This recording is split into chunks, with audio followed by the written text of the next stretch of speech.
Well, good evening and welcome to the Arbor Hills Nature Preserve in Plano, Texas.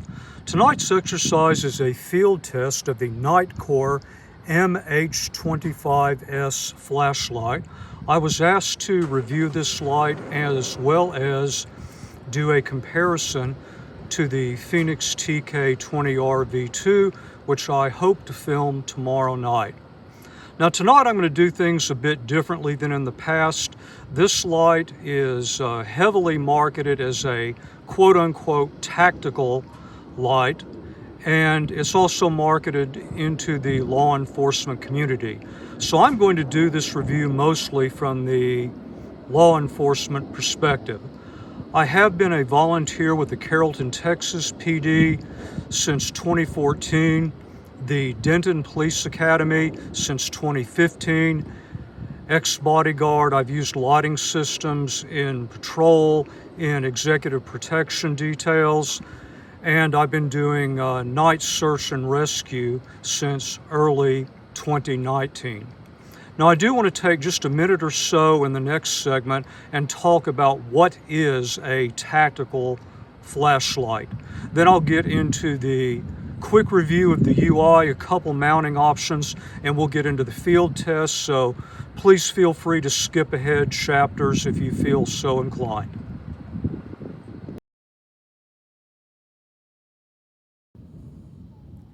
Tactical is probably the most overused term in the entire gear business. In my view, a tactical asset is one that allows an operator to quickly and effectively adapt to real-time changing conditions that cannot be predicted in advance. Now when it comes to flashlights, I have three pretty hard and fast rules that I apply if I want to call something a tactical flashlight. First, the light must be operated by a single hand without changing grip, and like everybody else, I prefer overhand grip. So this is preferable to this, right? I can hold this up easily by my head. I can use it in this orientation. I can use it in this orientation. Of course, you know what that is for. Second, I have to be able to operate it entirely by feel. If I'm focusing on something downrange and I have my light up, and then I have to switch my grip and then kind of feel around and, oh, okay, there's some control. That's just not going to do it. And third, I need to be able to operate the light using at least light gloves. Now, police officers have to go out. It doesn't make any difference if it's 105 at the beginning of your shift or it's 25. And we have those temperature ranges here in Texas. In search and rescue, which is my primary application, of course, everything is tactical, so to speak, out in the wilderness. So I'm constantly reacting to things that happen around me. Even if it's not cold weather, if I'm doing rope work, if I'm going down a deep gully, I'll probably put gloves on, just in case I slip and, reach my hand out. It helps keep my hand from getting scuffed. So there are also a couple of other nice to haves. In fact, I'd say they're strong nice to haves.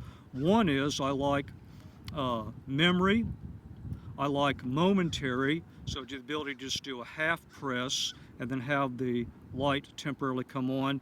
And then for defensive purposes, I like having a strike bezel in the event that I have to use the light as a close quarters melee weapon, and I did have to do that one time back in my bodyguard days. So how does the Nitecore stack up to all those requirements? Well, to find out, we've got to very quickly go through the UI, and I'll do that in the next section.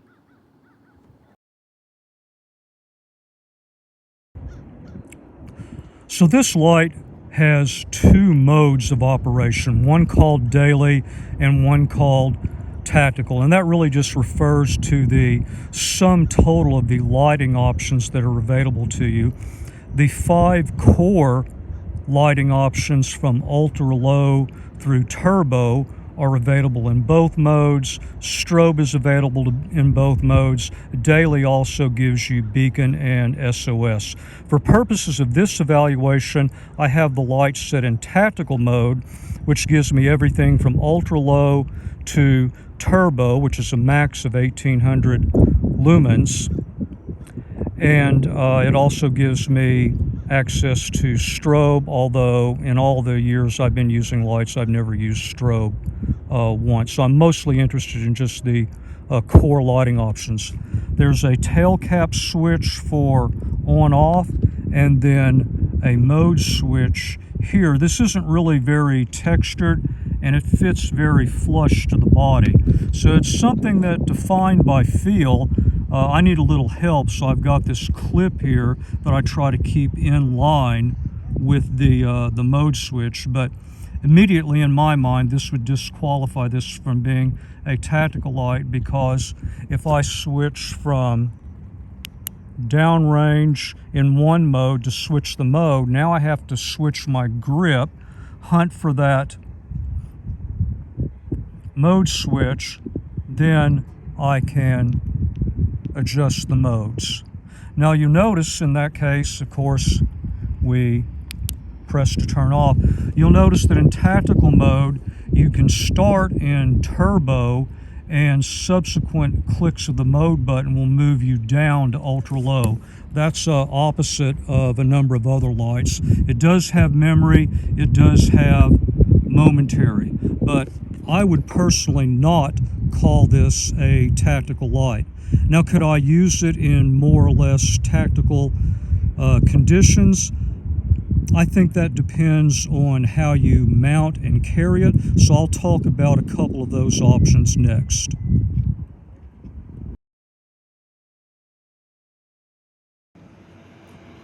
In terms of mounting, there are a couple things you can do besides just leaving it in your patrol car.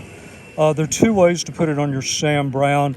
This is the holster that comes with the light. It will accommodate a 2 1/4 Sam Browne, but I've always found these things to be a bit clumsy. Nitecore does sell another holster that's much better suited for duty belts, and it also has a locking mechanism on the top to help the light be locked tight. Now, this still has all the same usage problems that I had before. I cannot operate this light entirely one hand without changing grip. I can't operate it by feel, and that mode button is so smooth that if I put gloves on, I'm going to have trouble with that. I found a lot of departments are starting to move away from getting some gear off the waist and putting it up on a vest, and so there are a lot of vests now that have ballistic inserts, level 3A, and you can mount gear on the vest. That's great, because the more gear you move off your waist, the better it is on the back. Well, the other advantage is that those vests have straps, just like my ruck here, and I always have at least one light mounted up on a strap. Now, as soon as I mount the light like this, I've got that mode switch oriented in the 12 o'clock position. This is something I can now operate entirely with my left hand. With gloves, it's still a little bit cumbersome. I'm going to talk about something called dead time in a couple of sections, but I've removed a lot of the issues that I would have had before with this mount, and so I'm going to test this configuration out tonight and kind of simulate having this mounted up on your shoulder on a duty vest. Well, need about another 25 minutes for it to get dark enough for testing, and then we'll take it out in the preserve and we'll simulate using it on some calls.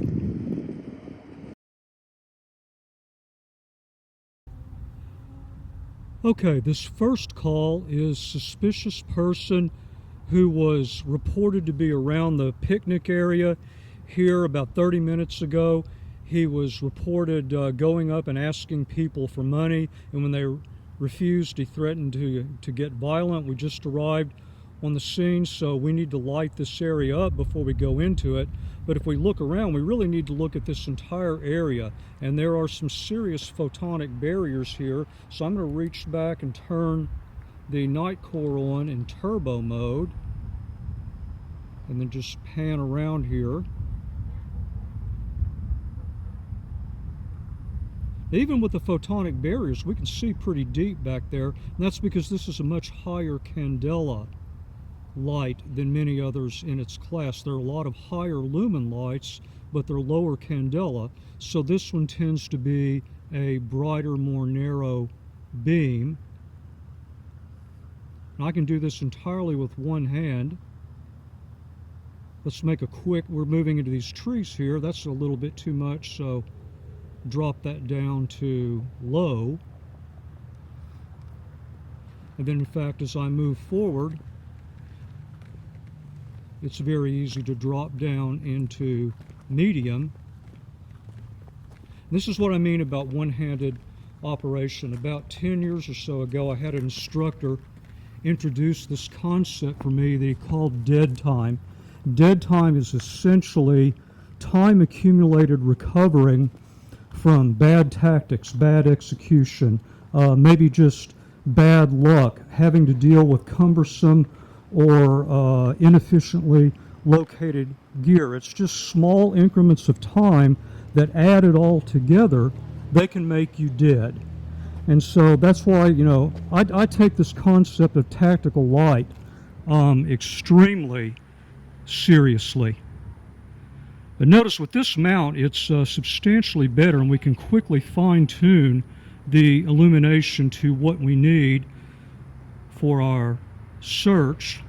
We'll say for purposes of this scenario, we looked around for half an hour, and this one was just UTL. So let's move on into the preserve and we'll simulate another call.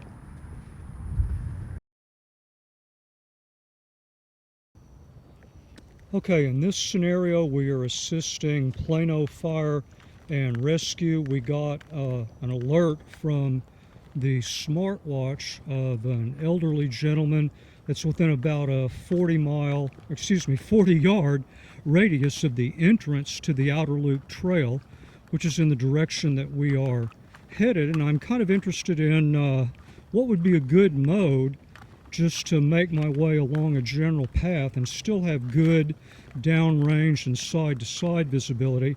I'm in medium mode right now, and you can stop and you can just look at that hot spot, and you can tell what I mean by a higher candela light. You're going to get a narrow, brighter beam. Let's temporarily drop down into low. So there's low.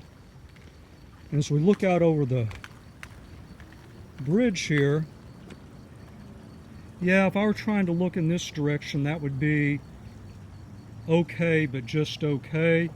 Now we can't go from low back to medium. We have to go to ultra low, turbo, high, and then back to medium.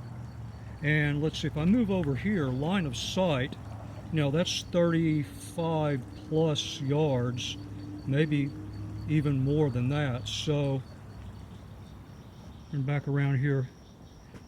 Yeah, I think that medium mode pretty much does it. Very easy to get good downrange visibility, see where I'm going, and if I have to look left to right, I've probably got a good range of visibility. And in this scenario, we eventually found the gentleman about 35 yards from the entrance to the outer loop trail. He had done the trail in reverse and just got down to the end, got severely dehydrated and collapsed. Fire and Rescue has given him first aid. He's on his way into the hospital right now, so you know the drill. It's on to the next call.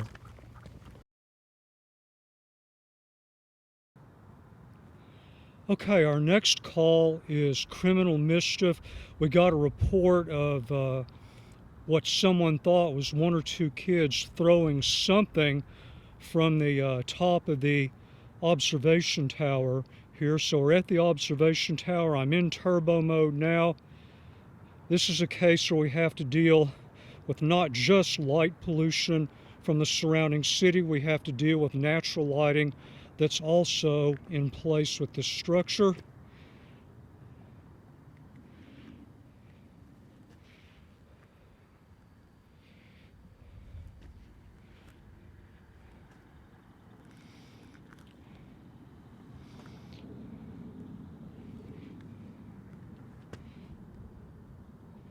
Okay, so in this one, this scenario, we saw a head move up there.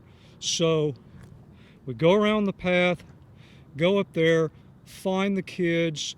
They admit it. We have another unit come in and take care of the arrest and, more importantly, the paperwork.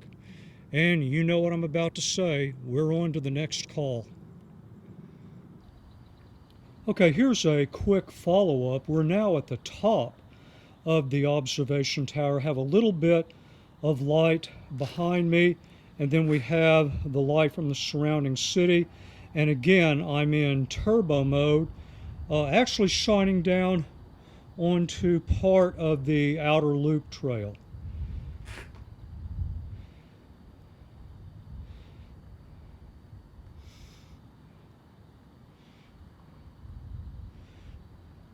And if you want to contrast that to high, there's high.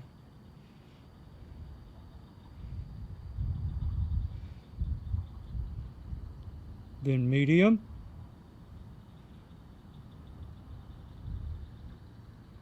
Oh, just for fun, low.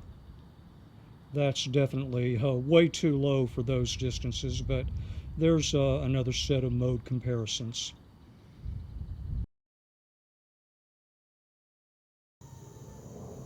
Okay, in this scenario, I'm an FTO and I've got a ruck with me, and we just finished up on a call. We're headed back to the parking lot to the patrol car. We come around this corner, and right over here at the end of this overlook, this little bridge, we see two guys. They look like they're handing something off, so, you know, stop police, hands, blah, blah, all the verbal commands. One goes immediately to the ground when he gets a face full of 64,000 candela. The other one runs, and being a experienced tactical officer, I'm going to let the young whippersnapper do all the running. So he just ran the other guy down, found a half key of H on him, so both these guys are going down. Now, I've got backup en route to help with this guy. We've cuffed him, let's say, right over here in this corner, and I'm still running in turbo. I'm not going to take it off of turbo, and I've got my hands along the head and body of the light. And I'll have to say Nitecore has done a lot better job at heat regulation than they have with some of the other lights I've used in the past. And I'm going to very carefully do a 360 here. Do a very thorough search of the area because we don't know if those two guys are alone.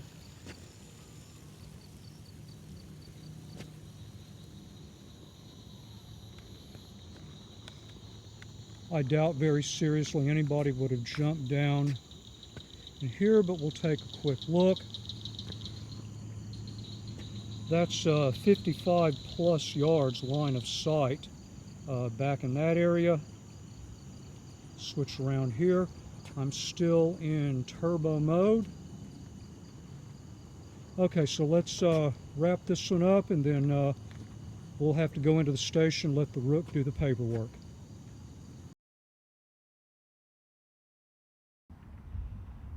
All right, we are back in the parking lot. I'm on high mode right now. I thought I'd do one last test looking back into some parking lot lights. That's my truck right there. Let me pan around. Have another truck right there. Again, this is in high mode. So I think you've got some very good views of the light. I really like the shoulder mount. It overcomes a lot of the issues that I had. And I think if you're interested in this platform, either as a light you keep in your patrol vehicle and use for searches in the vehicle.